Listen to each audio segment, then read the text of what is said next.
Hydration is very important.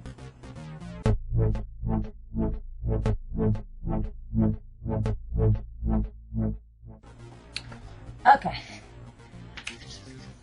Let's begin.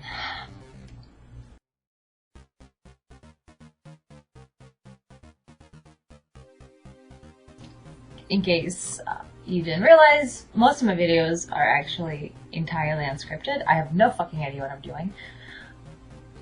Okay, so I'm here to let you guys know this is a new format of videos. There may be more of them depending on you guys.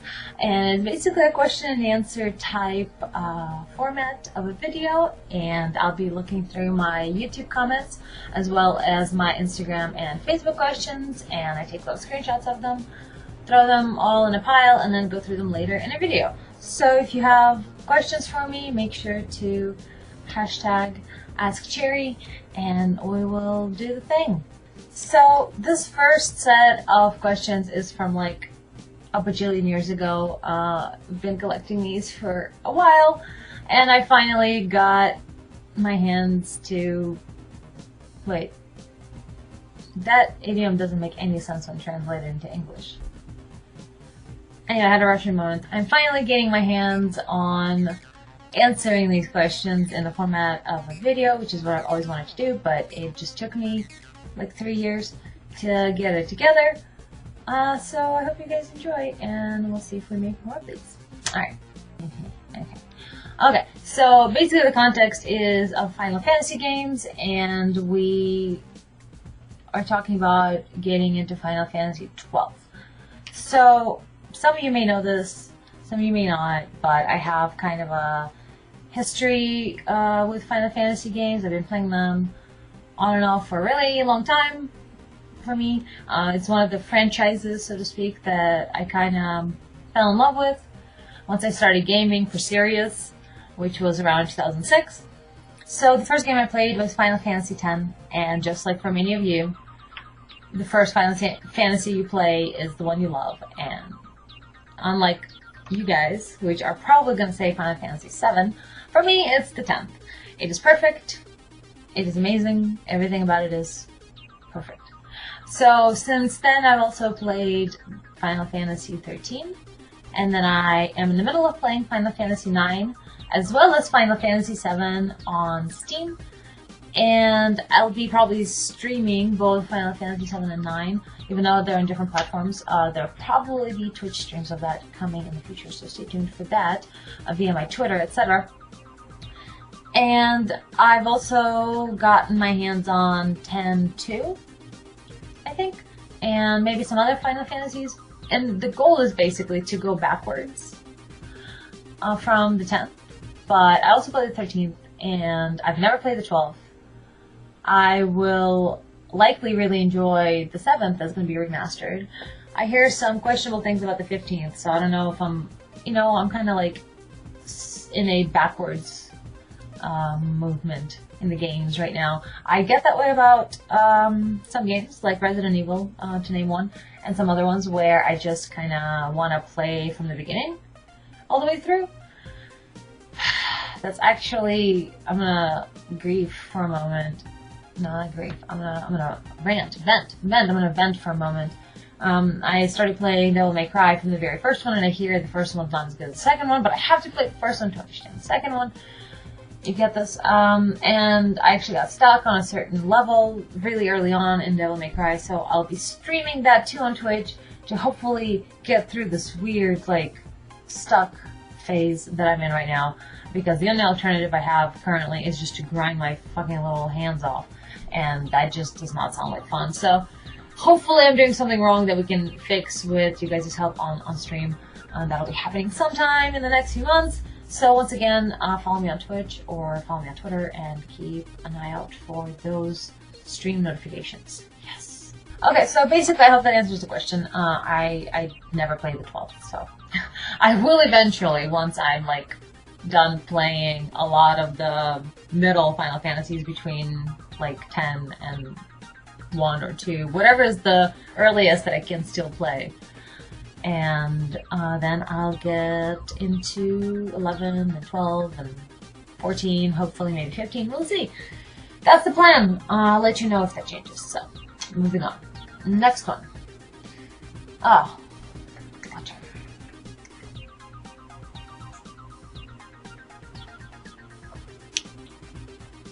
Okay. Question. Do my wigs hurt? Funny, I should be wearing one right now. This one doesn't hurt. This one's actually kind of comfortable and snug, and I love it. Even though it's like a really shitty quality, but that's neither here nor there. Wigs are painful sometimes, depending on the wig type. Basically, if it's really long or really complicated, like Lulu, or really long, like Psycho's, it will hurt. Yeah. Also depends on how tight I make the band, and obviously the longer the hair is, the tighter the band has to be so that it doesn't fall off. Or like my Akali wig, those are wearable for only a few hours because afterwards, actually the rubber or the elastic that is on the inside of the wig cap, it goes all the way around, and you can adhere it to whatever, like, imagine this is the wig upside down, so this is like the inside net. And in the back here, there's a bunch of loops, so you can secure the wig to whatever loop is useful for your head shape size, I guess.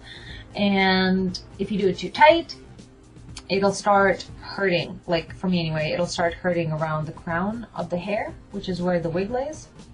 And sometimes right over the ears, because there's like these two little thingies that are over the ears. And it will begin to like dig into the skin and hurt, especially if it's heavy or long/heavy. It'll do that. And you might have heard me mention something about my wig hurting in one of the vlogs. I don't know. I might have. May not have. But yeah, generally they don't hurt, but if they're complicated, then they will after a while, and it's just a few hours tops where I'm like, I gotta take this off. I gotta like be done and get into my kigurumi and like put on a hat or something. As I need to get rid of this tightness, and after I take it off, you'll see there will be like a band of indentation in the flesh, like in the skin. There would be a band, like you get on the sunglasses, you know, or glasses. It'll be like that, but way deeper.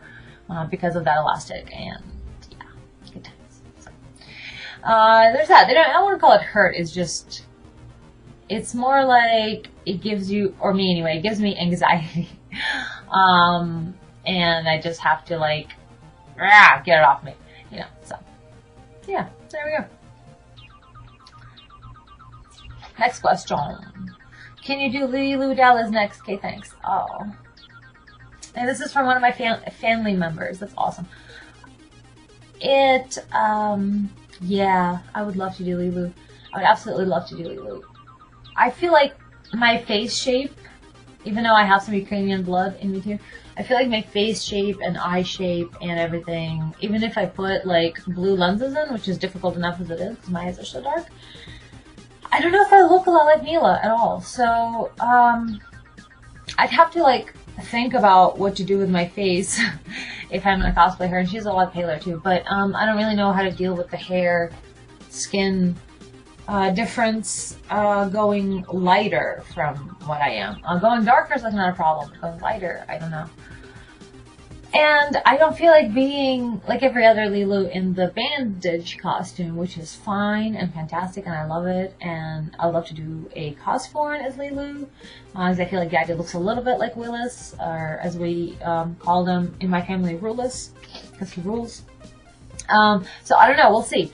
But I want to have her other costume, the one that has the rubber, you know, suspenders and like the foil pants and everything. Fucking love that combat Lulu outfit. Is my favorite. I have a multi-pass up there. You can't see it, but hold on.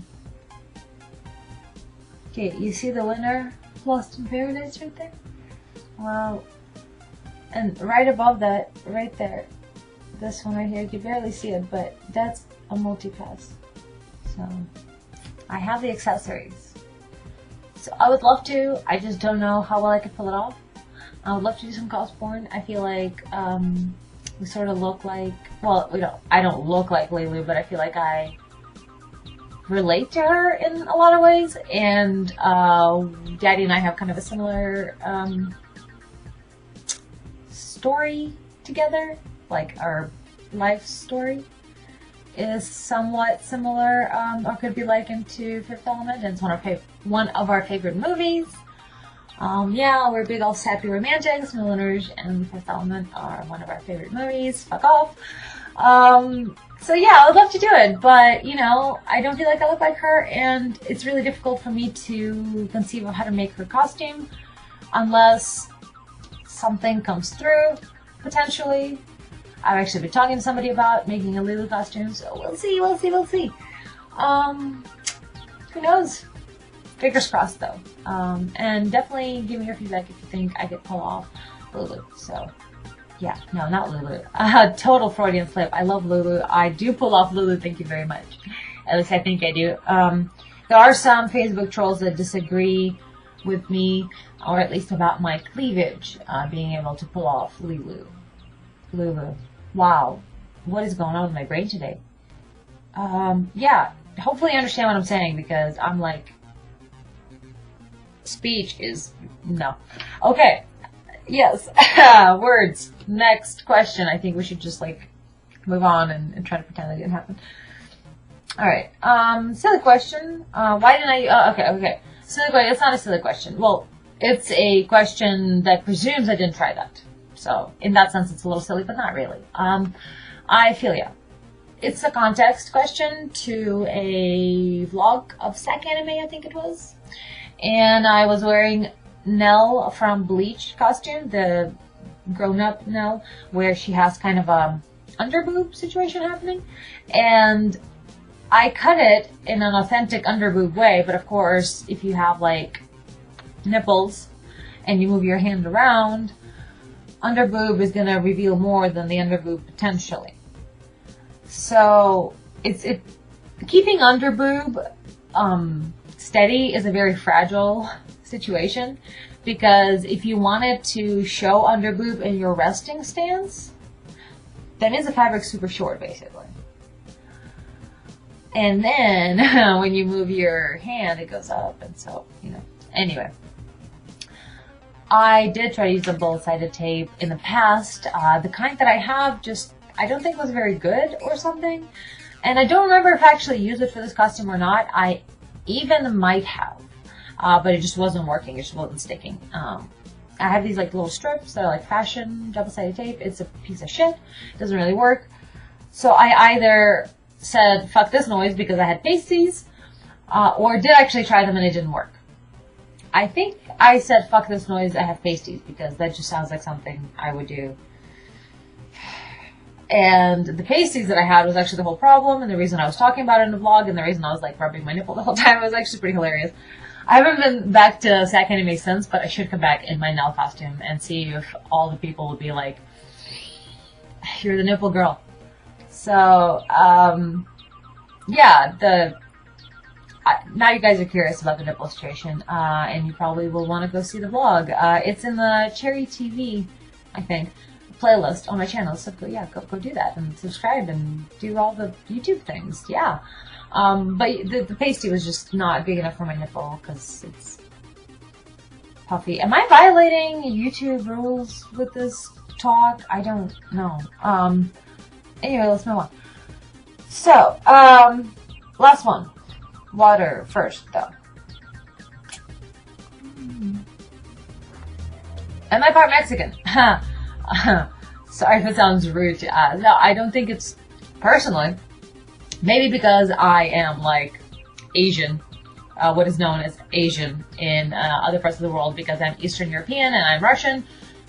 And a lot of Americans seem to think that Russia is Asia, which is just blows my mind as a Russian, because I'm like, no. Middle East and Asia proper is Asia.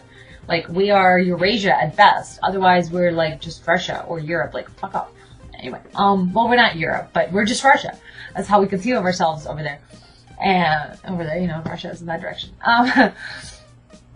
Anyway, it's just odd, but no, I'm not in the slightest bit concerned when people ask about ethnicity or where I'm from or any of that. It just kind of gets tiresome to explain myself over and over, because I have a lot of cam viewers. People see me for the first time and they ask me where I'm from, and I'm like, it says European in my profile, asshole, like, please read.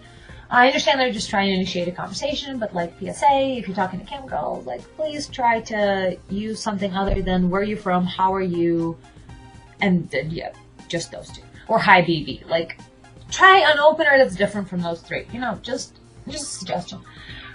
So, being super racist, as Asians are known to be, by American standards, I would guess, meaning we, like, talk about differences between races and have jokes about it, but still consider each other a big happy family, like we did in the Soviet USSR, like the Soviet bloc. Anyway, yeah, I think it's perfectly fine and normal to ask people where they're from. That's something I grew up with. That's something that wasn't weird. It's broadening your understanding of the world and of humans and of cultures. When you see someone behaving and looking and sounding like you've never heard before, you're like, oh, hey, where are you from? Like, I'm curious about you and the world. That's all that says to me. So, I'm not... Also, it's really interesting to me to see how I'm perceived by others, because I get asked, am I French? Am I Italian? Am I Middle Eastern? Am I Jewish? Am I Mexican? I do have people approaching me speaking French or speaking Spanish. I'm like, je ne parle espagnol. Like, I can't do it. I've been blessed with being able to understand these languages a little bit through my exposure to them, but I'm like, I have no idea.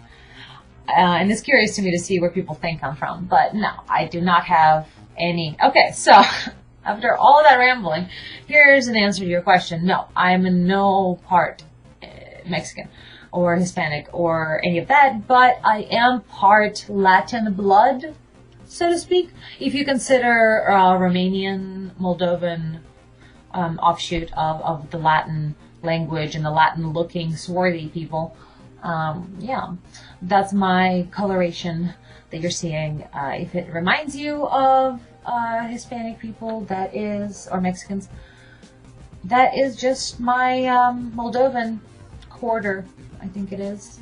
Maybe slightly less than a quarter. Yeah, a quarter, yeah. It's like a quarter Moldovan, a quarter Ukrainian Jewish, and the other half is Russian. So that's like my pedigree. And yeah, I believe that was the last question. So cool. That was short and sweet. Hopefully nobody got hurt. We'll let you guys tell me down below in the comments if you like this or what you think about this sort of format of a video. Definitely leave me a thumbs up if you think this is cool and you don't feel like typing. Just like this motherfucker. And if we get to like 100 likes, I'll know to make more of these. And if you guys send in me your questions with the hashtag AskCherry, I will be answering your questions in the next one of these. Maybe we'll be doing one of them a month if I get enough questions. So yeah, I'll be on the lookout for those. And thank you so much, guys, for joining me. And check out my other videos. I'm doing a variety of random shit on my channel, including a little bit of activism and smarty pants stuff and some gaming. And anyway, yeah, just check out my channel, and I'll see you guys later. Mwah!